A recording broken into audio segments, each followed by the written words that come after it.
شعر حامد بدر خان. ولدت في مكان ما فوق هذه الأرض في إحدى محطات الزمن كولادة أي إنسان آخر في كوبا كوريا. أنا مثل زنجي في أفريقيا لم أحتفل في يوم من الأيام بعيد ميلادي.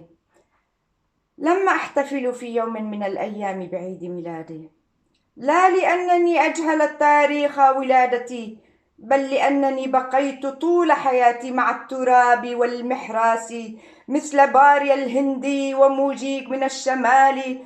وفي الليالي مع قلم وقرطاس، ولم أدري متى سأموت وكيف أموت.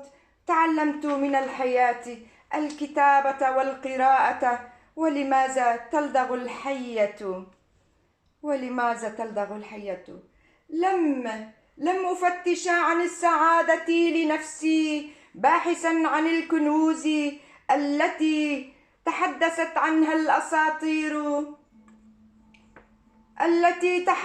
عنها الأساطير. أهتم بالثمار الناضجة فوق الأغصان في بساتين بلادي، ولم ألعب بأحجار الموت والرماد.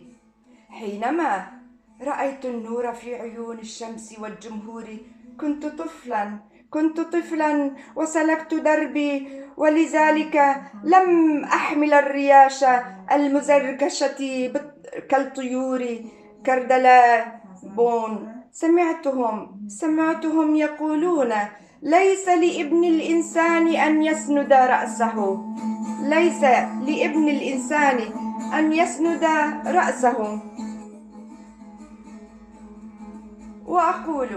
وأقول عالمنا ليس مظلما. ضع رأسك على صدر الشعب على التراب ولا تستغرب. احتضن الأنهار والسماء والبحار دون خوف أو تردد. وعش صادقا مع العمال ساهر الحقيقة في الليالي. إن الذين من دنيا واحد قادرون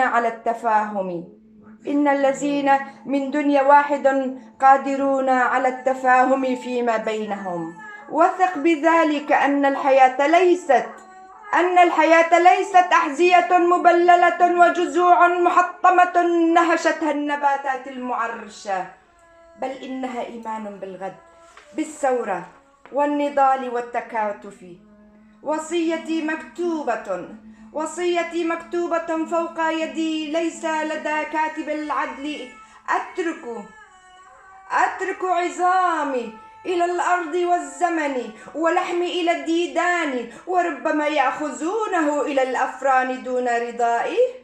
لا أدري. أما الدماغ بما يحتوي فإلى الولادة الجديدة في كل جيل، عند بزوغ كل فجر، إلى الأطفال في عفرين من فؤادي. وشكرا لكم. شعر حامد بدر خان.